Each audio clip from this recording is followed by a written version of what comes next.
The Hollow Man. In a remote mountain town, there was a legend about a creature known as the Hollow Man. It was said that he was once a human, but after committing unspeakable atrocities, he was cursed to wander the earth as an empty shell, a being with no soul, no face, and an insatiable hunger for the fear of the living. The Hollow Man could only be seen in the periphery of your vision, a shadowy figure that vanished when you turned to look. But if he caught you alone, he would follow you slowly and silently until you could feel his presence breathing down your neck. One winter, a group of friends, Ethan, Mia, and Jake, decided to spend the weekend at Ethan's family cabin in the mountains. The cabin was isolated, surrounded by dense woods and miles from the nearest town.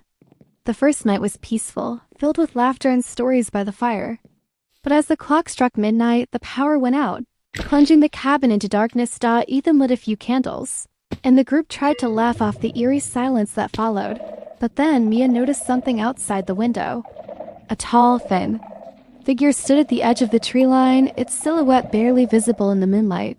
It didn't move. It just stood there, staring at the cabin. "Do you see that?"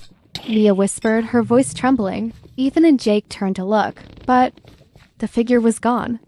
They teased Mia, saying it was just her imagination, but the mood in the cabin shifted. The air felt heavier, colder. Hours later, as they tried to sleep, they heard a faint scratching at the door. It was slow and deliberate, like someone dragging their nails across the wood. Ethan grabbed a flashlight and approached the door, his heart pounding. He flung it open, but there was nothing there. Just the empty porch and the howling wind. The scratching returned the next night, louder this time.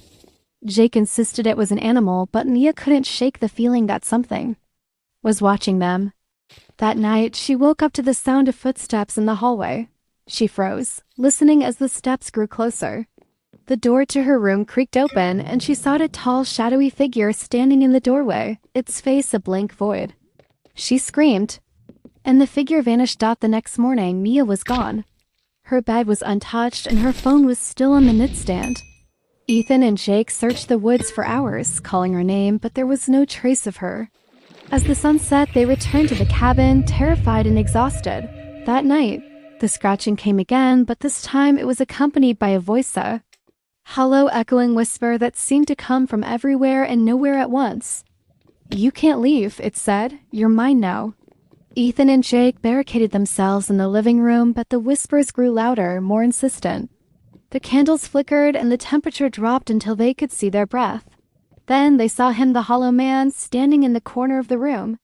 His form was blurry, like a shadow that refused to take shape, but they could feel his gaze piercing through them. Jake grabbed a knife and charged at the figure, but his blade passed through empty air.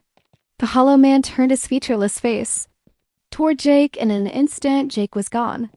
Ethan screamed, backing away until he hit the wall. The Hollow Man stepped closer, his presence suffocating. Ethan woke up the next morning, alone in the cabin. There was no sign of Jake or Mia. The doors and windows were locked from the inside, and the snow outside was undisturbed. But as Ethan packed his things to leave, he noticed something written in the frost on the window. "I'm still here." Ethan fled the cabin and never returned. But to this day, hikers in the area report seeing a tall, shadowy figure watching them from the trees. And if they linger too long, they hear the whispers soft at first, but growing louder, closer, until it's too late. Asterisk, please let me know if this one gave you chills.